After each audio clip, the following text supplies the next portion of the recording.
Welcome to KGC section.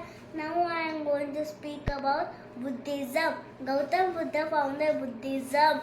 Tripitaka is the hardest scripture of Buddhism. The practice of meditation is very important part of Buddhism. Thank you. To what and all present here. Myself, Nikki, from UKG section.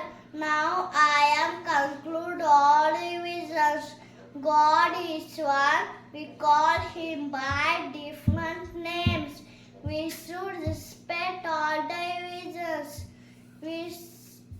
And treat people of different alone respectfully. And all religions teach us to be good and to love each other. Thank you.